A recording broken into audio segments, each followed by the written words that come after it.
Okay, so this is supposed to be a session with Honeycutt, Kevin Honeycutt, and myself, but I'm not seeing Kevin, and so I didn't want to just let it pass because it turns out last time it was supposed to be earlier this week, and he couldn't make it. Um, and I didn't want to make it. I didn't want to ignore this twice. Oh, there he is. Okay, so let me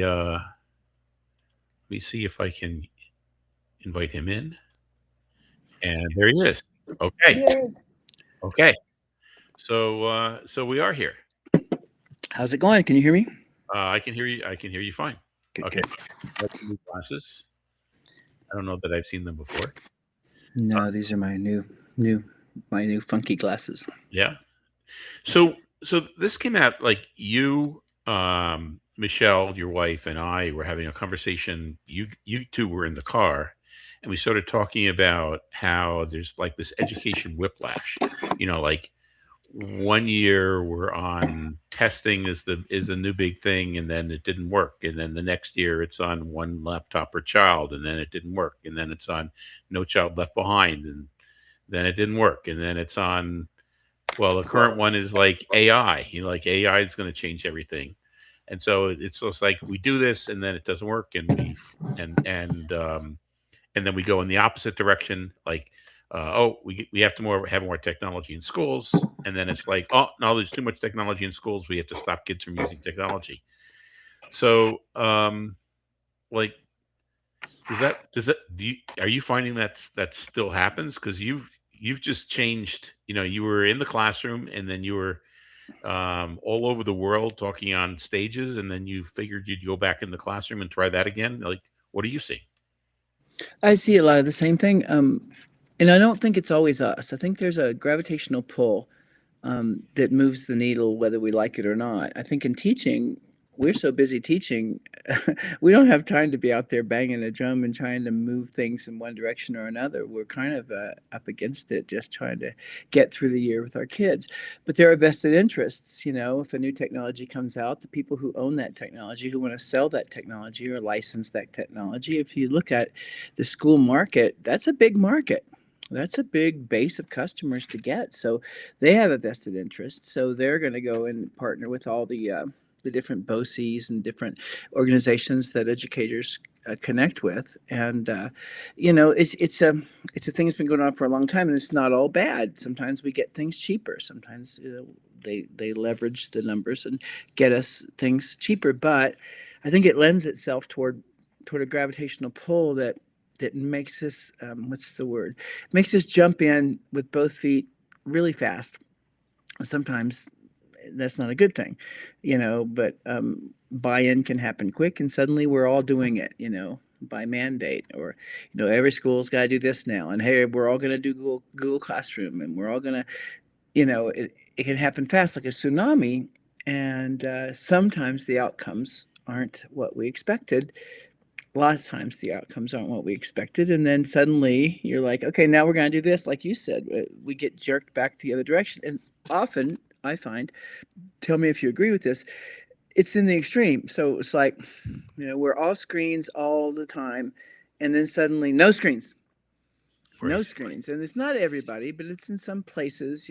Suddenly people just they want to run the other direction, and maybe it's a human thing. Maybe it's a, yeah, I don't know if those Clovis Point spear tips are making us lazy. I miss the days when we wrestled with the woolly mammoth. A lot of us died, yes, but the meat was, we fought for it, and I think it tasted better.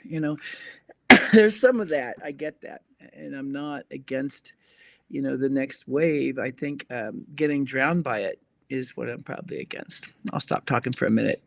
No, I mean, to me, you look at like who does this affect, and it affects the students because they're being pulled. Like you have to do math this way now, or you have to learn this way, and then it affects the teachers because the teachers have the lesson plans. They're teaching a certain way, and then all of a sudden it's like, no, you're being measured on this is what you have to do.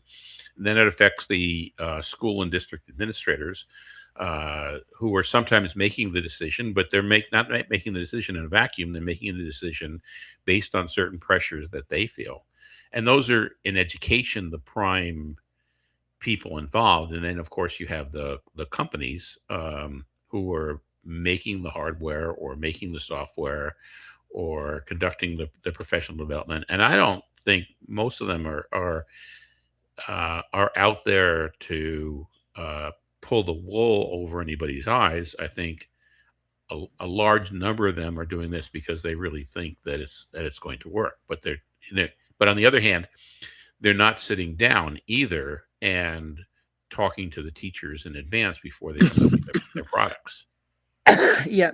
So we used to work for an educational service agency, and in that role, we would get grants to build a new product or build a new training or something like that, and we'd have to start out with what are the bottom line, measures that we're going to have to make sure this product can meet and or exceed or whatever, and we'd find that operable zone. We all look for that zone, and that zone moves up and down according to political pressures or whatever the catch of the day is.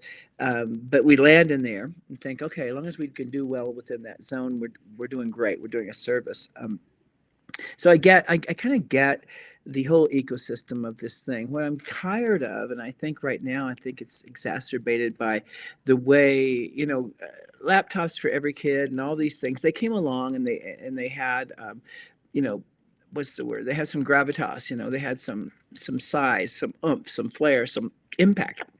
AI is a different animal. I don't know if what you see, and I think there's a couple of reasons. One, it's political. Another, there's kind of an AI space race going on that creates its own gravitational pull from without the system and then applies pressure to within the system. And so I think, we're told to say, yes, and we're going to try this, and we want to be, we don't want to be Luddites. So we want to make sure our kids are ready for a future where AI plays a huge role. So there's a lot You of mean things you going mean on. AI plays a huge role, so they're all going to be unemployed? Yeah, probably, right? So then Hmm. what are we going to do with that time that we have? And there is some of that, that well, it's going to return us to remember when, we were all going to live a life of leisure, Yep. and and people have been predicting that since God, I don't know when they first invented the wheel.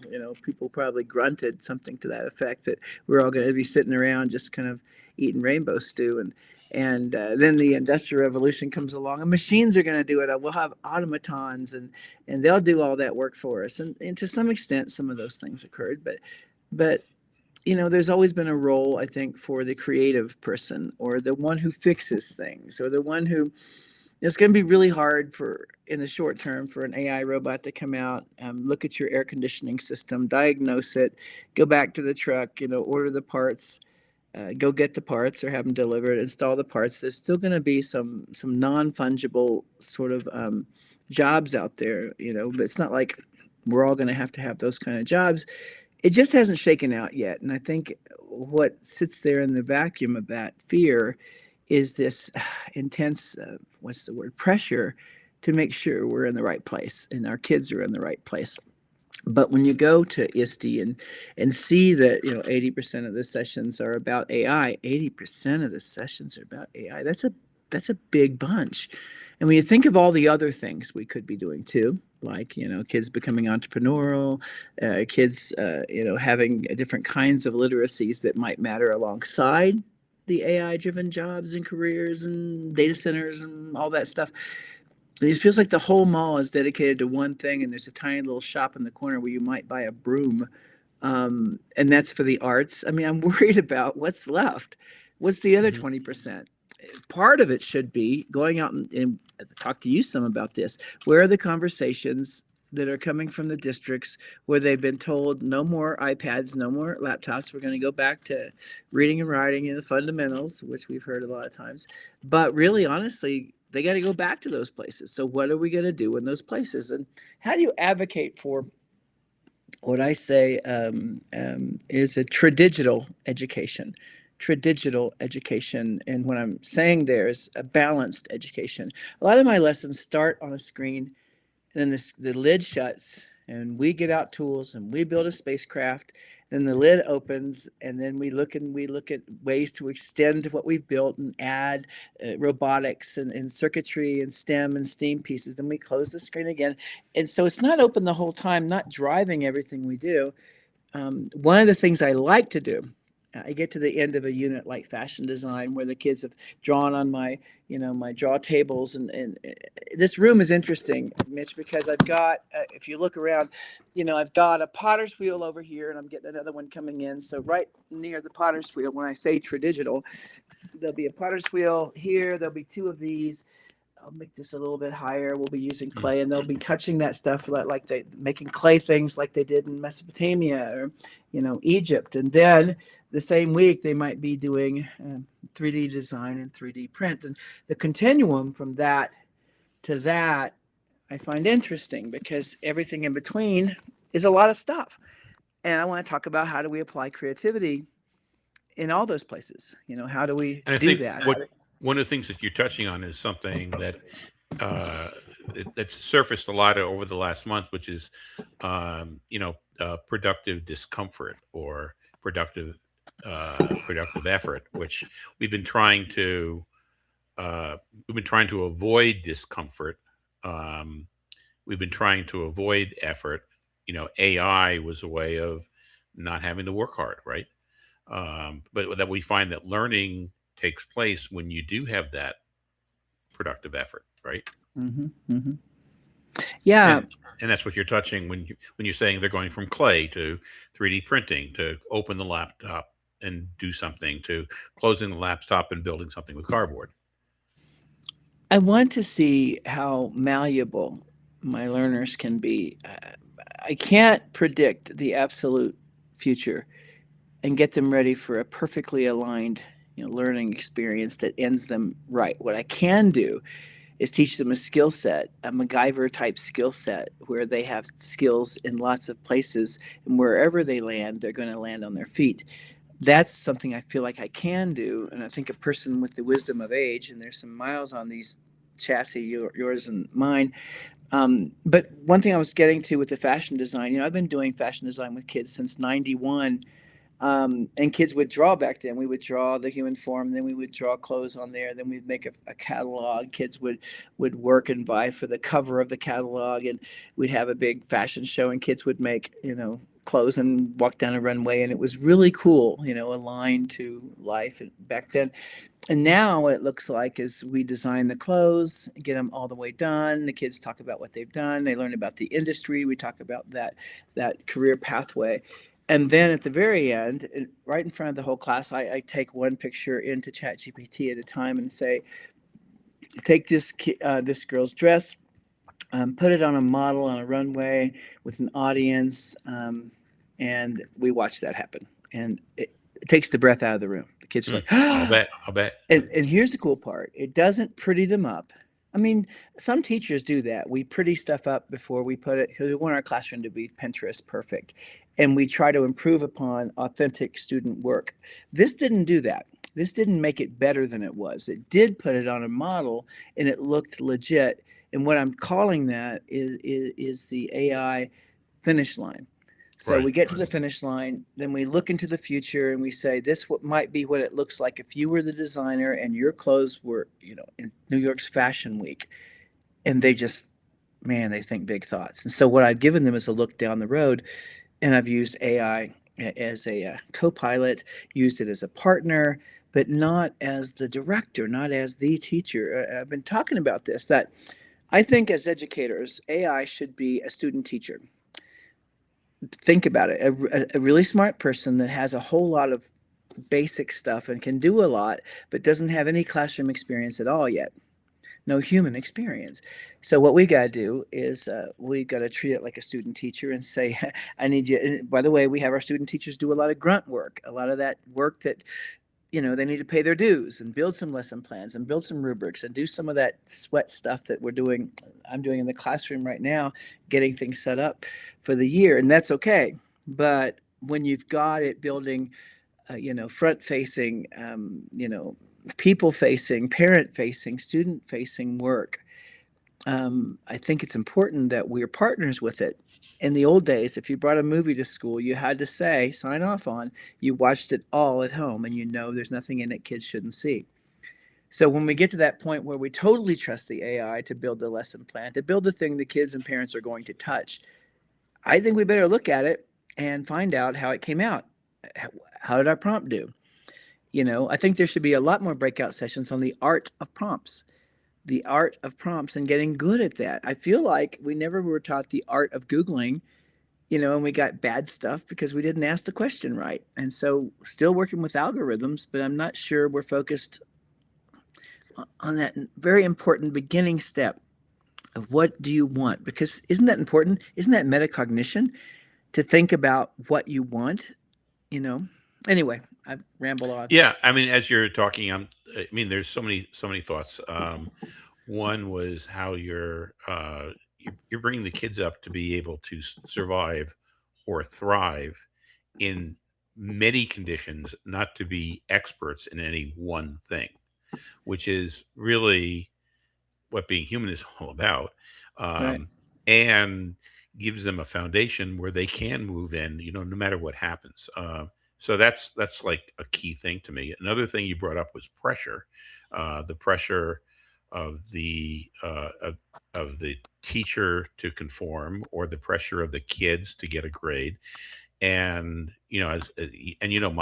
my field is around mindsets and shifting mindsets.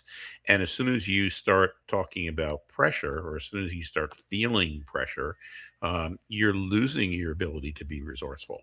And so when you've lost your ability to be resourceful, then the world becomes binary. It's black or it's white, it's good or it's bad. And so we latch on to whatever it is that we think is the answer, and we go whole body on that answer. And because we're so blind to the things that might go wrong, or the nuances, that we start it, we're so positive that it's going to be the right answer, and the first time that something doesn't, it's like, oh, this thing was an object failure. Something, I really knew that this was going to fail, and then we go in the exact opposite direction.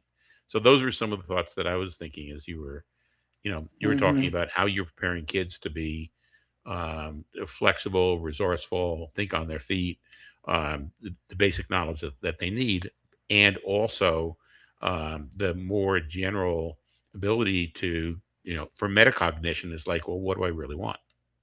You're a tennis player, and I think about tennis as Not a a good one. well, Not a good one. you know enough to be dangerous, and but here's the thing: is just to play tennis, you have to have skill sets, and that's muscle memory, and that's all kinds of different awareness level things about what to do when it's your turn. But the biggest thing I think is that you're standing there holding your racket in the best place you can be for the person on the other side of the net who's going to send it somewhere. And the closer you are to where they're going to send it, the fewer steps you take to volley the ball back over the net. Right. So being ready for what you have to do when the ball is coming toward you is what we're talking about here. Being ready for Well, and whatever I'll happens. and I'll actually say it's not. It's, yes, it is being ready for the ball that's coming at you, but even more, it's being ready for the ball that's next going to come at you. And so as you're as that ball is coming, if you're a good tennis player, you're thinking two or three shots ahead. Like, this ball is going to be coming, and if I hit it here, then I'm going to have to move over there, because chances are that with the angle, that person is likely to hit the ball in that direction, and at that depth. Hmm. That's good. How many? That's good. It's got me thinking other thoughts too. Is that ability to think longer? Not two dimensional, but three dimensional thinking, and to be able to think about that next step. In martial arts, is this way too. Is the person who can what's the word, predict what the opponent will do after you block that first punch. It's Right. important. We do these things called three-step attacks that have you thinking in three chess moves. And, and if you can do that better and the other person can't because they've learned one at a time, you will beat them every time. So I think it's important that kids know how to move like that and not freak out.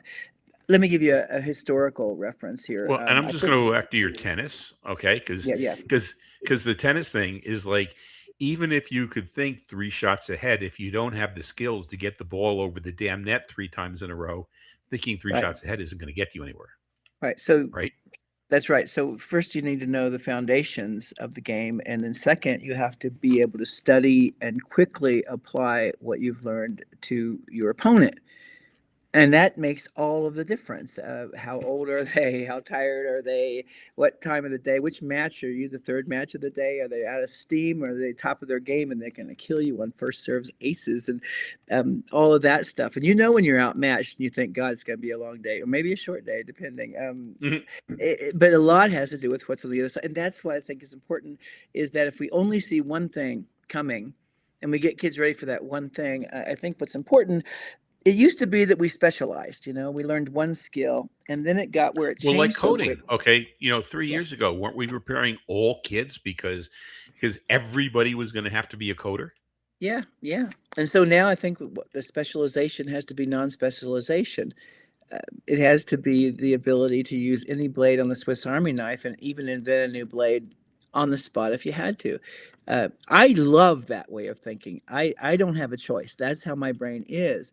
And I'm not saying I worked for it or anything. It's just I was born with this brain that's constantly thinking. It keeps me from doing well. I'm going to staff development and I'm learning systems, I'm learning approaches, I'm learning 3 steps here, and you got to do this, you got to do this. That is the antithesis of what I'm good at. And if I can survive that, I'll be a great Hmm, teacher when this year starts if I don't get in trouble for not filling out a form properly. So if life asks you to do one thing, what I was going to bring up is a historic for those people that are history buffs out there. I've always been fixated on Pickett's charge as a metaphor for mhm, change is that here we are, and it's we've got a different kind of warfare going on in the Civil War, and Pickett starts moving, toward the opponent there in a terrible situation, walking his troops into battle, dressing their lines like it's like Napoleonic War, like it's almost like Greek mhm. warfare, not different than that. 12,000 troops walking across, getting peppered by grape shot and falling down, 10, 20 at a time and dressing the lines and just walking into a maelstrom and just decimated as they walked. And their biggest problem is they were proceeding with the knowledge of the past as if it was a good thing. And Pickett lost all of those troops because he was stuck in a straitjacket of the past. So I'm not saying we shouldn't learn. What I'm saying is let's pretend that they were all taught a new way to fight and maybe walk twice as fast. And maybe 10% fewer died. Still a lot died. Right. Just because you got a new way doesn't mean it's better than the old way. The best way is to look at the opponent, look at what's happening, and adjust to it in real time.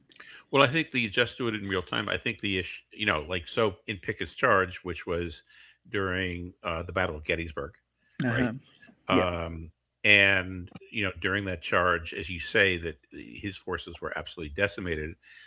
What was supposed to happen was that there was another, I don't know the size, brigade, company, whatever, that were going around the Union fighters and were going to attack from the other side. And so he was going to have a clear way of kind of a pincher attack, one group from one side, him from the other side, and that other group never made it.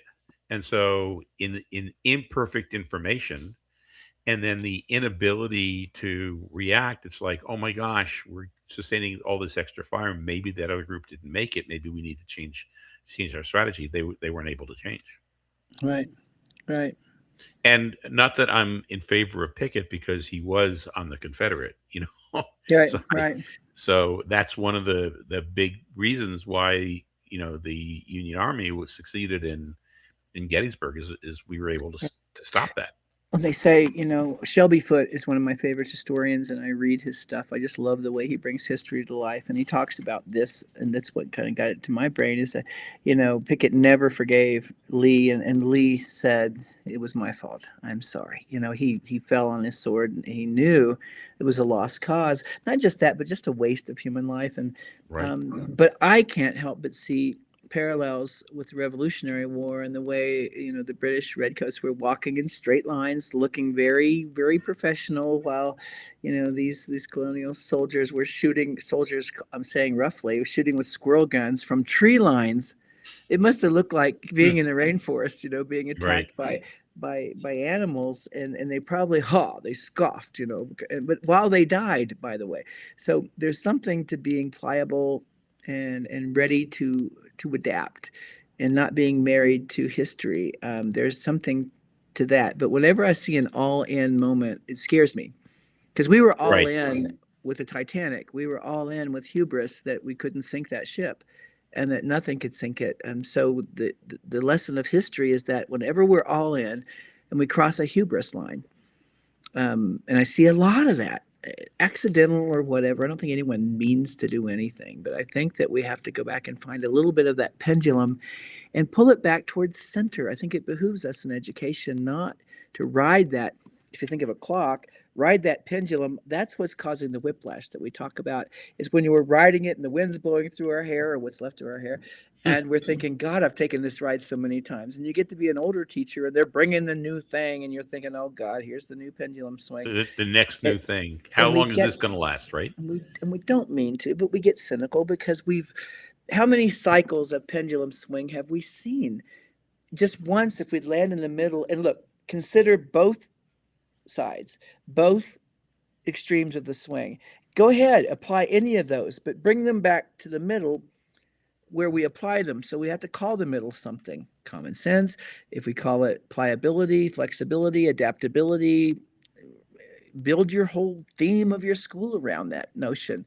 But as long as we're at the mercy of whoever's causing the swing, and sometimes it's political, and some. I was saying this the other day is I trained with Apple, and I didn't mean to, but I became an Apple Hmm. distinguished educator, and then they wanted me to train for them, and I tried, and I signed up, and I was going to, but then I went into that first workshop, and I showed Apple tools alongside Google tools.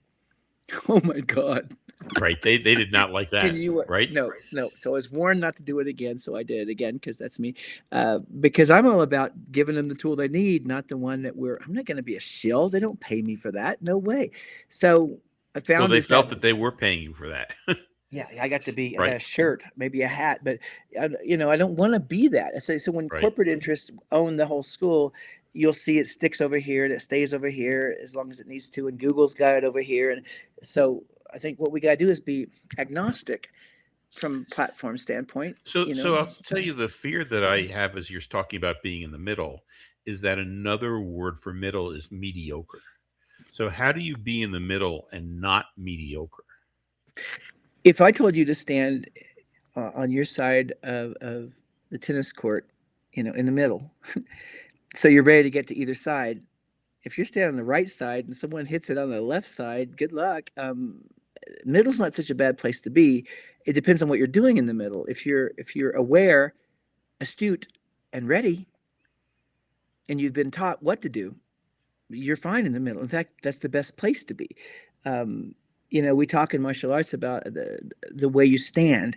Street fighters stand with their feet together, and that's a very bad place to stand because you have no balance. In Hmm. martial arts, people spread their feet out shoulder width apart, so they can lean way back and they can come way forward. They're in the middle. They're in the middle of their stance, waiting to do the extreme when they need to. So I think we have to redefine what the middle is. If the current definition is mediocre, I don't think it has to be that. I think it's different. I think you have to make it a verb rather than a noun. That it's the ready middle maybe or Hmm. something. I don't know exactly the term. I'll ask ChatGPT and it'll come up with something great. Well, Um, centered. You could say you have to be ooh, centered. ooh, ooh, that's Okay, good. because if you're Centered. centered, yes, you can move to the left, you can move to the right. In tennis, you get a forehand, or you could hit a backhand, or you could. What you don't want to be in no man's land, which is in tennis, which is where you're gonna, uh, where you're least prepared to hit it, but you want to be centered so that you can get to practically anything, right? It might be intentionally centered. Intentionally centered, so there's intention about where you are, Right. and you're ready to react. Yeah, and that no man's land in martial arts, like for instance, if someone kicks you and it hurts you, you don't telegraph that. You don't move to one side or the other because they know right away to hit it to your weak spot again and again and again and again. They see that this is a live thing.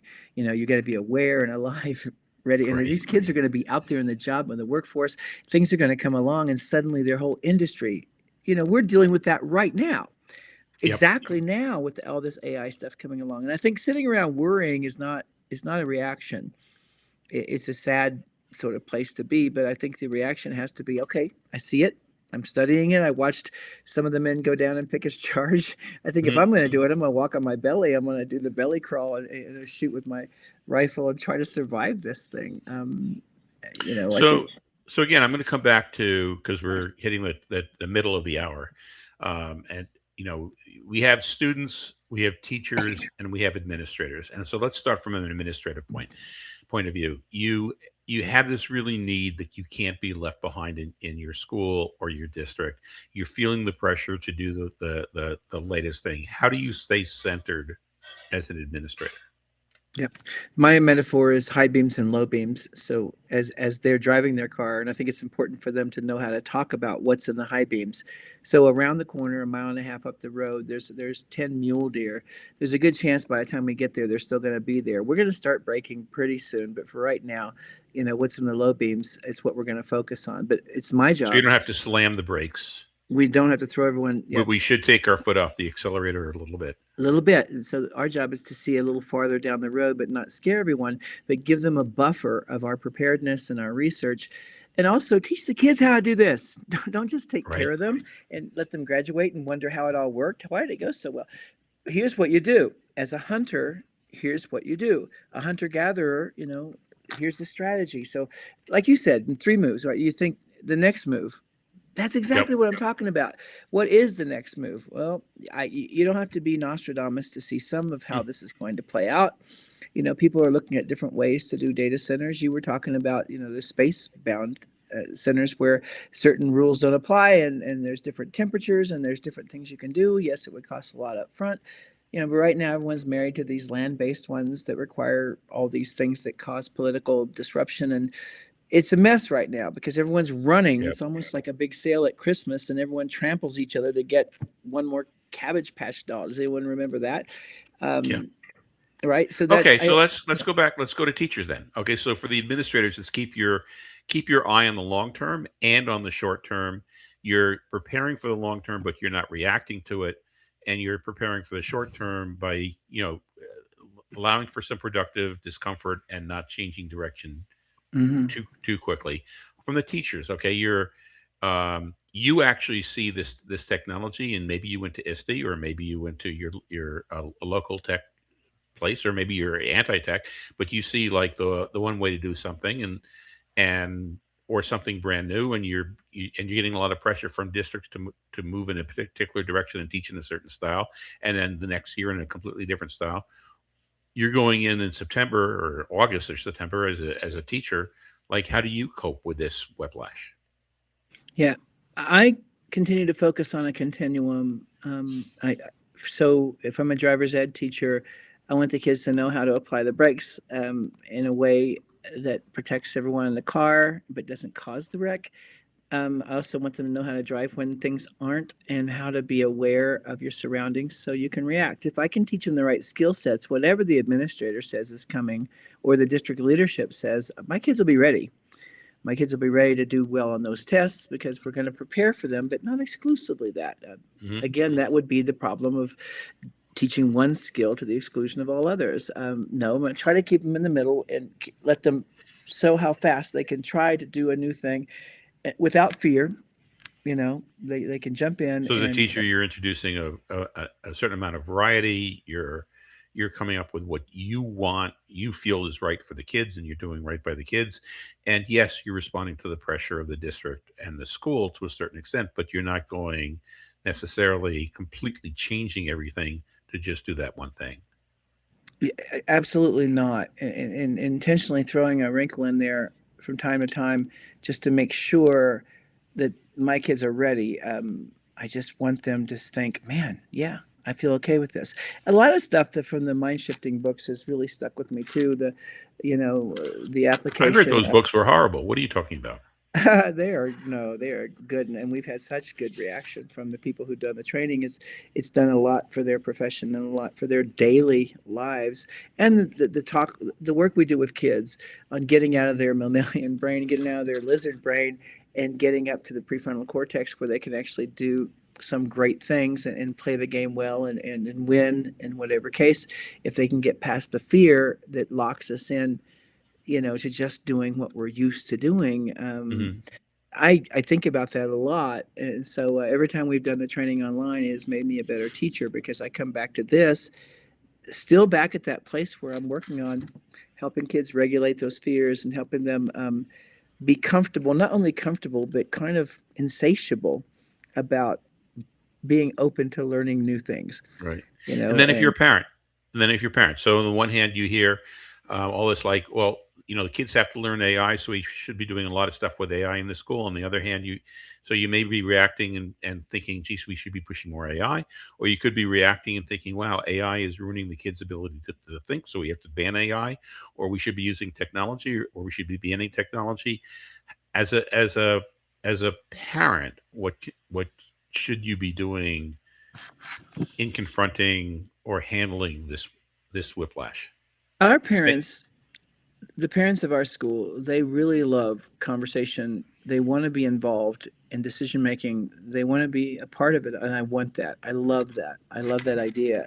So first, I think in partnership with the teacher and administration, but the teacher largely, I want to just have an open conversation and say, here's what. Well, before I say that, what do you want? What do you expect? What do you hope your kids are better at because they came to school? What do you wish you had more time to do at home? What can we partner on? And one of those things we can say is, you know, to let kids just raise themselves on a digital playground where no one's on recess duty would be wrong.